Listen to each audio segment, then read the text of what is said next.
For each real number a with 0 is less than or equal to a is less than or equal to 1, let numbers x and y be chosen independently and uniformly at random from the intervals 0a and 0,1 respectively, and let p of a be the probability that sine squared pi x plus sine squared pi y is greater than 1. What is the maximum value of p of a? So clearly this is a geoprobability problem, and we have to focus our attention on the unit square defined by the set of all points x, y, where both x and y are between 0 and 1. Inside this square is a specific region of points where sine squared pi x plus sine squared pi y is greater than 1. I'll let this be denoted by f of x and y. So we need that f of x and y is equal to sine squared pi x plus sine squared pi y is greater than 1. And before we can find the region consisting of all points where f of x and y is greater than 1, we need to focus on the boundary points where f of x and y is exactly equal to 1, which delineates points inside the region from points outside the region. And in order to find the set of all points where f of x and y is equal to 1, we can use the symmetry of f of xy. First, we see that sine squared pi x is equal to sine squared of pi minus pi x. And this is because the sine of any real number is equal to sine of pi minus that real number. For example, sine pi over 4 equals sine 3 pi over 4. Both are equal to root 2 over 2. And a similar thing is true for sine squared pi y. That's also equal to sine squared pi minus pi y. And knowing this, we get a lot of symmetry because sine squared pi x plus sine squared pi y, which is f of x and y, is also equal to sine squared pi x plus sine squared pi minus pi y, which is f of x and another number such that pi times that number is pi minus pi y. So it would be 1 minus y. Similarly, we could also say that this is equal to f of 1 minus x and y, and this is also equal to f of 1 minus x and 1 minus y. This gives us a lot of symmetry. For example, we see that f of xy equaling f of x and 1 minus y, it tells us that this is symmetric over y equals 1/2.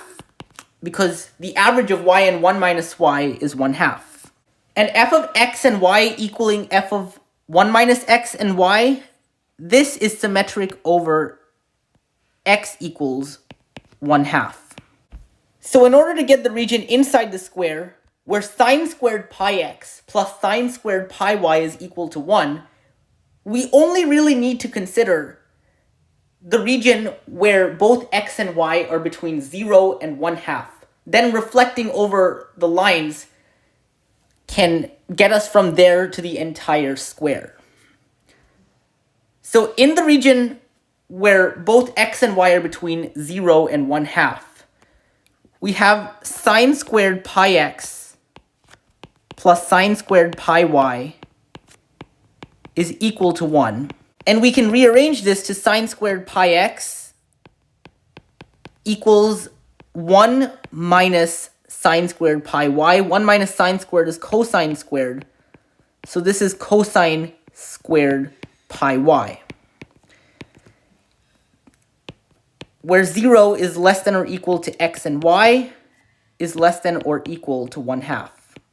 And knowing that both x and y are between 0 and 1/2, we have that both sine and cosine are positive. Sine squared pi x equals cosine squared pi y implies that necessarily sine pi x equals cosine pi y, because both sine pi x and cosine pi y are positive, as these arguments are between 0 and pi over 2. So one can't possibly be the negative of the other if their squares are equal. They have to be the exact same thing. So sine squared pi x equals cosine squared pi y implies sine pi x equals cosine pi y. And if sine of one number is equal to cosine of another number, then those two numbers add to pi over 2. So pi x plus pi y equals pi over 2. An example of this is that x equals pi over 6 and y equals pi over 3. Those clearly add to pi over 2, and simplifying, we have x plus y equals 1/2. This is the region in question when x and y are between 0 and 1/2. And we can think of this as the line that passes straight through 0, 1/2 on the y-axis and 1/2, 0 on the x-axis. The graph of sine squared pi x plus sine squared pi y is equal to 1 is symmetric over the line x equals 1/2, which is this vertical line over here, and the line y equals 1/2, which is a horizontal line. So reflecting over the vertical line x equals 1/2 gives us that this set of points also satisfies the equation sine squared pi x plus sine squared pi y equals 1. And reflecting these two line segments over y equals 1/2 by the symmetry about that line gives us this region. So the region consisting of all points where sine squared pi x plus sine squared pi y is equal to 1 is equivalent to this square that's formed by connecting the midpoints of the sides of the original square. The region where sine squared pi x plus sine squared pi y is greater than 1 would be either the region inside or outside that square. However, if we try a point outside the square, such as 0, 0, we see that this immediately fails because sine squared of 0 is equal to 0. So 0 plus 0 is equal to 0, and that's less than 1. If we try a point inside the square, such as 1/2, 1/2, which is the center of the square, then sine squared pi over 2 would be equal to 1. And sine squared pi y is also equal to 1. 1/2, 1/2. 1 plus 1 is equal to 2, which is greater than 1. And that confirms that the region in question is the region inside the square that's formed by connecting the midpoints of the sides of the square defined by 0, 1 times 0, 1. We now have to ask ourselves what P of A represents in terms of this diagram. We let numbers x and y be chosen independently and uniformly at random from the intervals 0a and 0, 1 respectively, for a real number a between 0 and 1.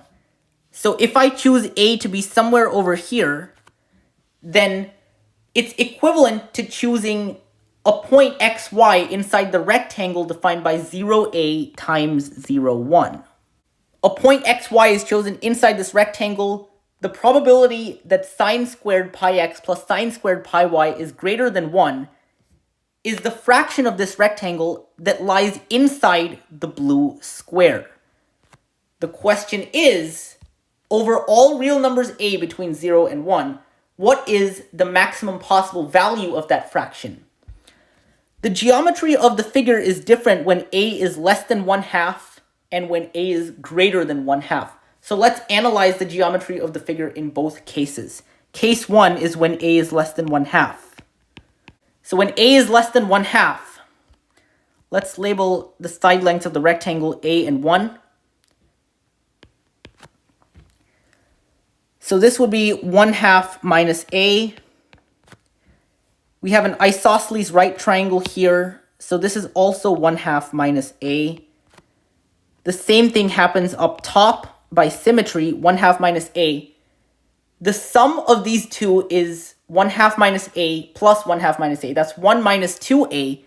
So what remains here would be 2a, because the entire length of this is 1.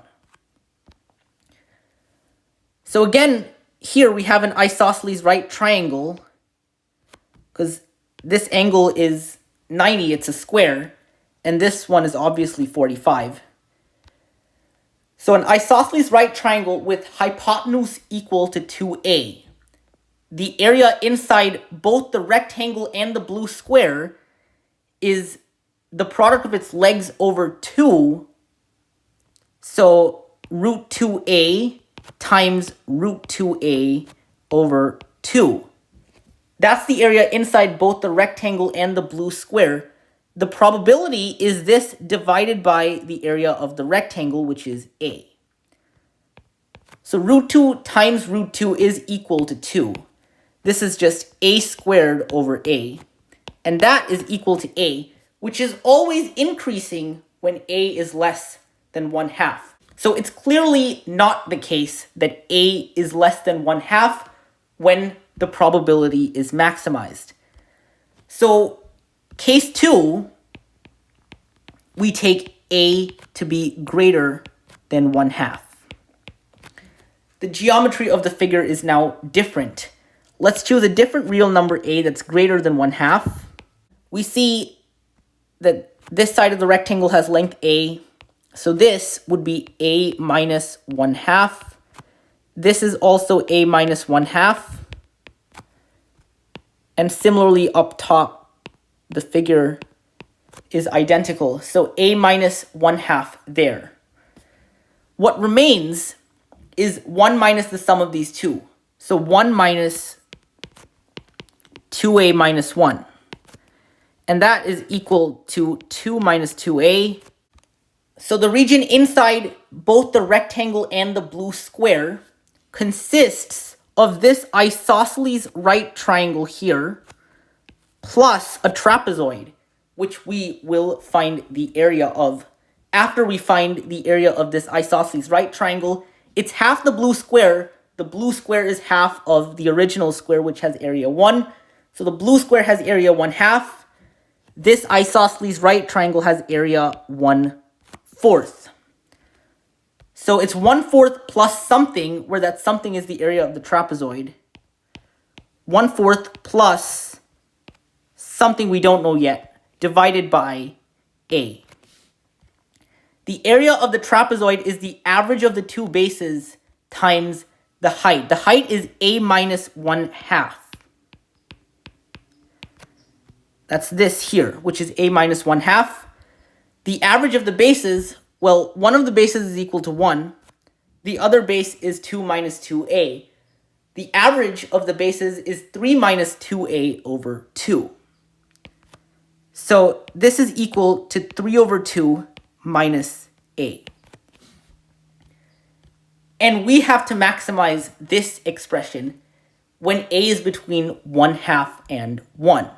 Let's multiply by 4, both numerator and denominator. So we have 1 plus 2a minus 1 times 3 minus 2a over 4a.